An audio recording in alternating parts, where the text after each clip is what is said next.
we got some Miami Dolphins news for you. Look, obviously coming off the victory over Black Friday football, right?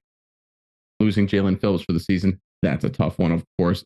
The Dolphins went out and brought in Jason Pierre-Paul. That's a good addition, a good move, veteran player. But I think there's some moves that Vic Fangio has come out and said in terms of how they're going to use JPP in terms of the context of the rest of their defense as they look to replace Phillips. I think it's a really smart move by Fangio. Let's go into the report here. This is from the Finsider.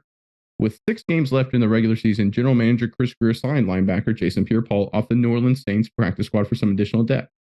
Vic Fangio went on to say, yeah, we can still play Gink, talking about Van Ginkel, inside some and put Ogba outside some and even Kim Good or JPP if he comes along. Fangio said the team's versatility at linebacker. But yeah, Pierre-Paul will be in there less. That's the important part. At this point in the season, we're going to try and focus Pierre-Paul on the nickel stuff and not much on the base stuff to take that off his plate. I think he can get there fairly quickly with just the nickel stuff. All right, so I think this is a really, really smart move by Fangio because we see it all the time, whether it's a team makes a move at the trade deadline, whether they sign a veteran to their roster later in the season, especially after an injury like this. A lot of teams, especially dumb teams, to be totally honest, they take that new player and they throw him in full hog and say, all right, you're going to do everything for us. You're going to be a literal replacement to the player that got hurt. But there's a reason players are available to be traded for. There's a reason in JPP's case that they're available on a practice squad. They're just not as good as they once were. And that's what we know from JPP, right? This isn't 2017, 2019 JPP, right? He's obviously on the back end of his career.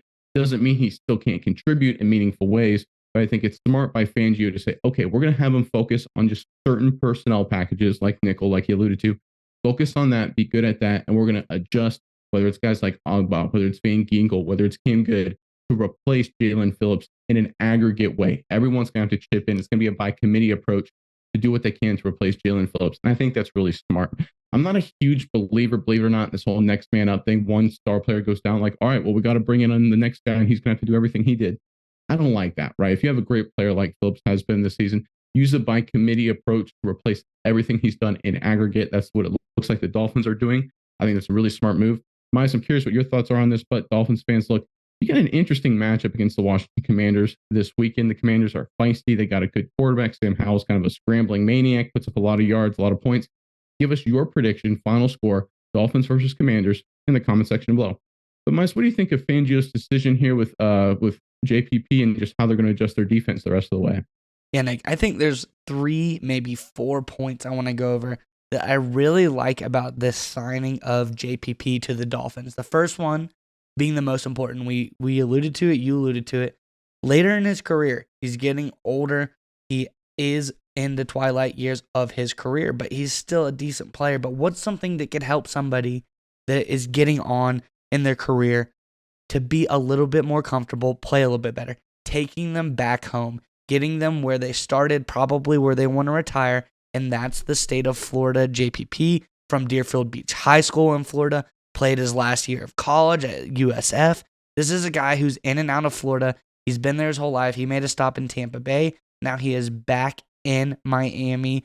This is a guy who loves Florida, and he probably was looking to come back to Florida one day to retire. So that has to factor in there somewhere, I would imagine. Is probably something that made a point in his decision to come to Miami.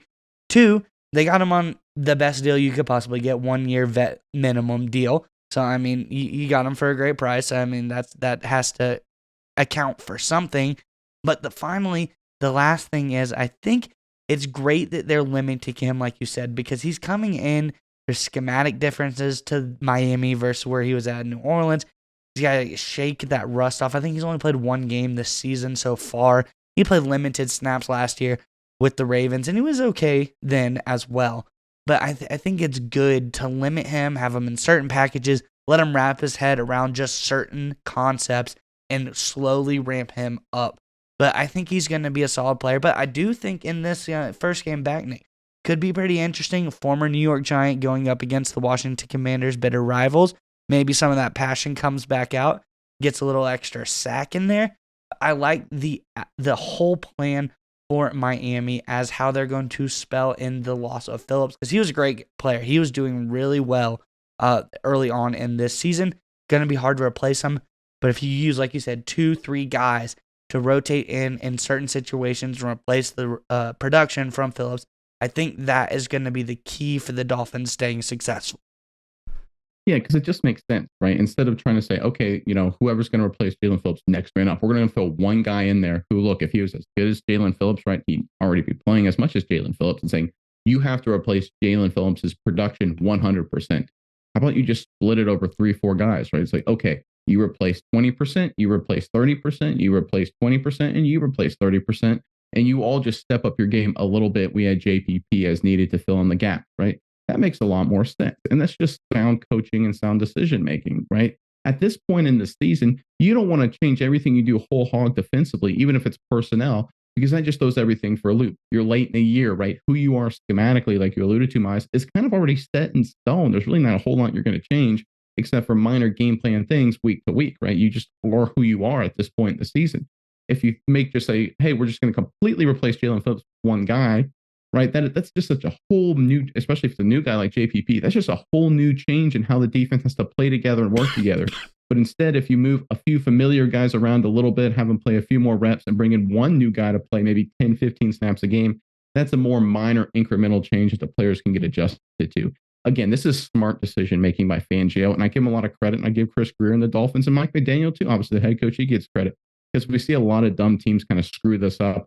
They get a guy, they trade for a guy like, all right, he's the future of our team. We're throwing him at everything off the deep end, and it never really works out. It usually works out disaster, to be totally honest. So good decision here by Fangio with how he's handling the Jalen Phillips injury. And here's one more final point I want to make. I love how he's public about it, right? Because he's holding these players accountable. He says, listen, these 4 guys, right, they're going to replace Jalen Phillips, right? He's saying, listen, I'm be very public about it. I guarantee if he's saying that to the media, he's saying that in the locker room too. He says, all right, you 4 guys, you got to replace Jalen Phillips together. I'm a big believer in public accountability. If you make it public, it forces these players to kind of hold up to it because that's a standard they have to live up to. And it's not an unreasonable standard for a Van Ginkel to add another 10% to his game, for a Cam Good to step up a little bit, right? For an Ogba to add another 20, 30% to his game. That's far from unreasonable. So no matter how you look at it, I think it's a really smart move by the Miami Dolphins in time for a game where I think the Commanders are a little bit better than people give them credit for, because I think that offense by Washington is really good. But I think the timing of this move is important as well.